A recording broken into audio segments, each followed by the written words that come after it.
सांगली जिल्ह्यातील मिरज तालुक्यातील बेडग येथील श्री मरगाई देवीची यात्रा ही दक्षिण महाराष्ट्रातील एक अत्यंत प्राचीन आणि वैशिष्ट्यपूर्ण परंपरा मानली जाते। या यात्रेला सुमारे 200 वर्षांहून अधिक काळ झाला आहे। स्थानिक लोककथांनुसार देवीने एका भक्ताला दृष्टांत दिला होता आणि तेव्हापासून ही यात्रा साजरी केली जाते। ही यात्रा दरवर्षी गुढीपाडव्यापासून सुरू होते आणि पुढील 8 ते 9 दिवस चालते। या यात्रेतील काही प्रथा केवळ महाराष्ट्रातच नव्हे तर संपूर्ण देशात वेगळ्या आणि आश्चर्यकारक मानल्या जातात। देवीच्या आदरापोटी गुढीपाडव्यापासून ते यात्रा संपेपर्यंत संपूर्ण बेडग गावात कोणत्याही प्रकारचे दळणकांडण केले जात नाही। याचा अर्थ असा की गावातील सर्व पिठाच्या गिरण्या 8 दिवस बंद राहतात। घरांमध्ये मिक्सर, पाटावरवंटा किंवा उखळ मुसळ यांचा वापर केला जात नाही। लोकांचा असा विश्वास आहे की चक्राकार गोल फिरणाऱ्या वस्तू वापरल्याने देवीचा कोप होतो। शेतीसाठी वापरले जाणारे पाण्याचे पंप किंवा विहिरींवरील इंजिनही या काळात बंद ठेवले जातात। संपूर्ण गाव एक शांत आणि संयमी जीवन जगून देवीची भक्ती करतो। यात्रेचे सर्वात मोठे आकर्षण म्हणजे त्राटिका सोंग। रामायणातील कथेवर आधारित ही सोंगे काढली जातात। ही सोंगे पाहण्यासाठी महाराष्ट्र आणि कर्नाटक सीमा भागातून लाखो भाविक बेडगमध्ये येतात। ढोल ताशांच्या गजरात ही सोंगे नाचवली जातात। यात्रेच्या काळात स्वयंपाकातही काही नियम असतात। प्रामुख्याने ज्या वस्तू गोल फिरवून उदा लाटणे वापरून केल्या जातात त्या टाळल्या जातात।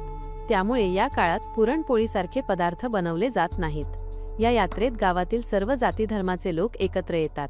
या काळात गावात कोणाच्याही घरी पाहुणे आले तरी त्यांनाही या नियमांचे पालन करावे लागते। महाराष्ट्रातील सांगली जिल्ह्यात बेडग हे गाव अतिशय मरगाई देवीच्या यात्रेच्या निमित्तानं प्रसिद्ध आहे। या यात्रेचे जी काय सुरुवात आहे ती पाडव्यापासून सुरुवात होते।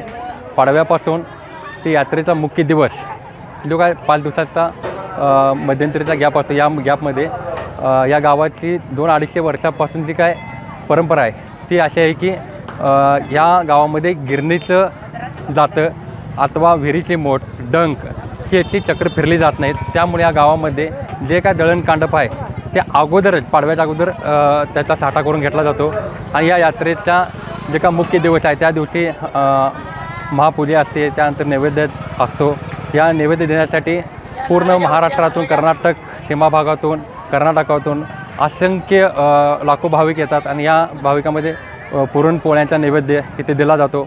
तसेच या मुख्य यात्रेच्या रात्रीच्या दिवशी त्राटिका सोंग ही जे काय हे संपूर्ण दंडकारण्यामध्ये पूर्वी असल्यानं रावणाची बहीण शूर्पणखा ही त्राटिका इथे दरबार भरवला जातो आणि ते सोंगाचे मुख्य वैशिष्ट्य पाहण्यासाठी हजारो लाखो ग्रामस्थ, भाविक, भक्त इथे येतात।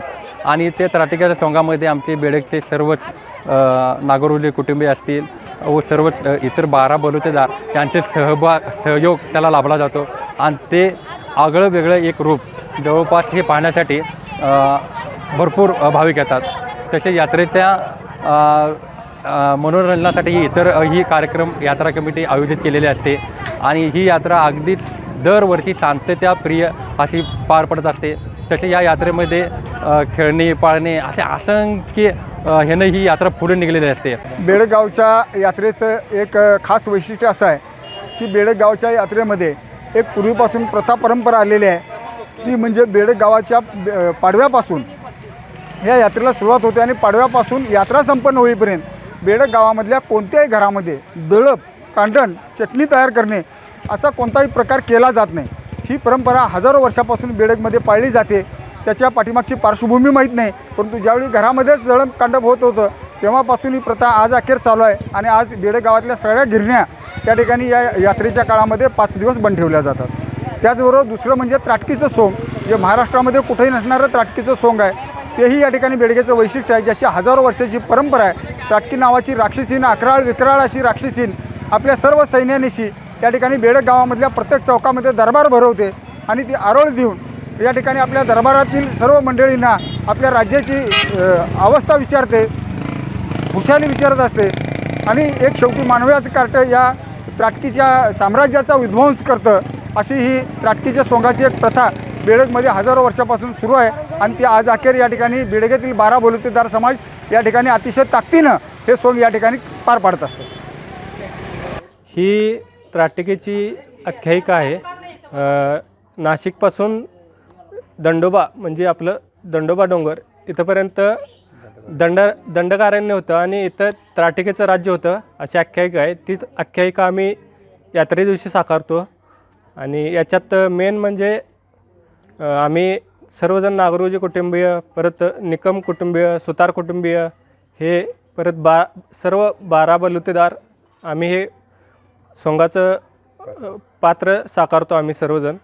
आणि याचा कार्यक्रम रात्री 10 वाजल्यापासून सुरू होतो आणि प्रत्येक चौकात प्रश्नोत्तराचा, त्राटिकेचा उत्तर विचारण्याचा खेळ चालतो आणि शेवटी ओटी भरून याची सांगता होते 12 वाजता.